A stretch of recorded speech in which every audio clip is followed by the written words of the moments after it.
ಇನ್ನು ಮಲ್ಲಿಕಾರ್ಜುನ್ ಖರ್ಗೆ ಅವರ ವಿರುದ್ಧ ಕೇಸರಿ ಪಡೆ ಈಗ ಮುಗಿಬೀಳುತ್ತಾ ಇದೆ. ಖರ್ಗೆ ಅವರ ವಯಸ್ಸಿನ ಮರೆವು ಈಗ ಅವರಿಗೆ ಜಾಸ್ತಿ ಆಗ್ತಾ ಇದೆ. ಖರ್ಗೆ ಅವರಿಗೆ ವಯಸ್ಸಿನ ಮರೆವು ಜಾಸ್ತಿ ಆಗ್ತಾ ಇದೆ. ಅದೇ ಕಾರಣಕ್ಕಾಗೋ ಏನೋ ಈ ರೀತಿ ಸ್ಟೇಟ್ಮೆಂಟ್ಗಳನ್ನು ಅವರು ಕೊಡ್ತಾ ಇದ್ದಾರೆ. ಇನ್ನು ಅಧಿಕಾರದ ದುರಹಂಕಾರದಿಂದ ಮಾತನಾಡ್ತಾ ಇದ್ದಾರೋ ಏನೋ ಗೊತ್ತಿಲ್ಲ. ಮತ್ತೆ ಮಲ್ಲಿಕಾರ್ಜುನ್ ಖರ್ಗೆ ಅವರ ವಿರುದ್ಧ ಆರ್ ಅಶೋಕ್ ಅವರು ಆಕ್ರೋಶ ಹೊರಹಾಕಿದ್ದಾರೆ.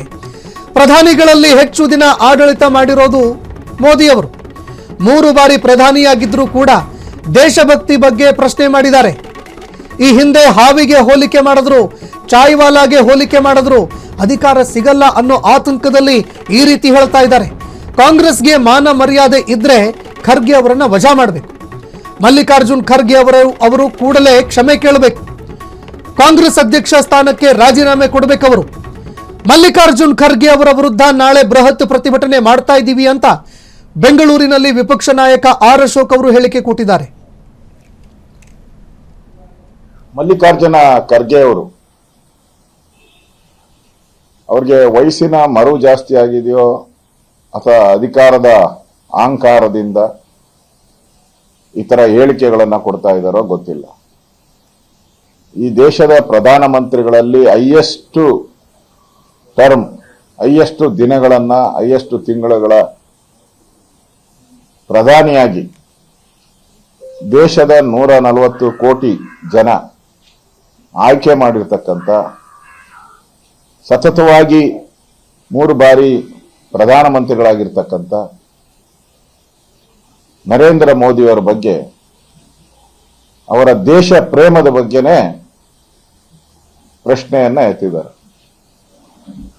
ದೇಶದ್ರೋಹಿ ಅನ್ನೋ ಪದವನ್ನ ಬಳಕೆ ಮಾಡಿದ್ದಾರೆ. ಹಿಂದೆ ಹಾವಿಗೆ ಹೋಲಿಸಿದ್ರು. ದೇಶದ ಜನ ಚೀಮಾರಿ ಹಾಕಿ ಇವರನ್ನ ಮನೆ ಕಳಿಸಿದ್ರು ಕಾಂಗ್ರೆಸ್ ಅನ್ನ. ಮತ್ತೆ ಚಾಯ್ವಾಲಾ ಅಂತ ಹೇಳಿ ಮೋದಿಯನ್ನ ಕಾಂಗ್ರೆಸ್ ಅವರು ಟೀಕೆ ಮಾಡಿದ್ರು.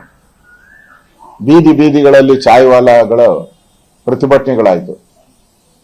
ಮತ್ತೆ ಅವರು ದೇಶದ ಪ್ರಧಾನಿಯಾಗಿ ಆಯ್ಕೆಯಾದರು. ಇವರ ಟೀಕೆಗಳೇ ಇವತ್ತು ಬಿಜೆಪಿಗೆ ಒಂಥರ ವರ ಆಗ್ತಾ ಇದೆ. ಒಂದು ರೀತಿ ಫ್ರಸ್ಟ್ರೇಷನ್. ಇನ್ನು ಅಧಿಕಾರ ನಮ್ಮ ಜೀವನದಲ್ಲಿ ಸಿಗಲ್ಲ ಅನ್ನೋ ಒಂದು ಭ್ರಮೆಯಲ್ಲಿ ಅವರೆಲ್ಲರನ್ನು, ಆತಂಕದಲ್ಲಿ, ದುಃಖದಲ್ಲಿ ಈ ತರದ ಹೇಳಿಕೆಗಳನ್ನ ಕೊಡ್ತಾ ಇದ್ದಾರೆ. ಕ್ಷಣ ಕ್ಷಣದ ಸುದ್ದಿಗಳಿಗಾಗಿ ಫ್ರೀಡಂ ಟಿವಿ ಸಬ್ಸ್ಕ್ರೈಬ್ ಮಾಡಿ, ಲೈಕ್ ಮಾಡಿ ಹಾಗೂ ಫಾಲೋ ಮಾಡಿ. ಹೊಸ ಸುದ್ದಿಗಳ ನೋಟಿಫಿಕೇಶನ್ಗಾಗಿ ಬೆಲ್ ಐಕಾನ್ ಮೇಲೆ ಕ್ಲಿಕ್ ಮಾಡಿ.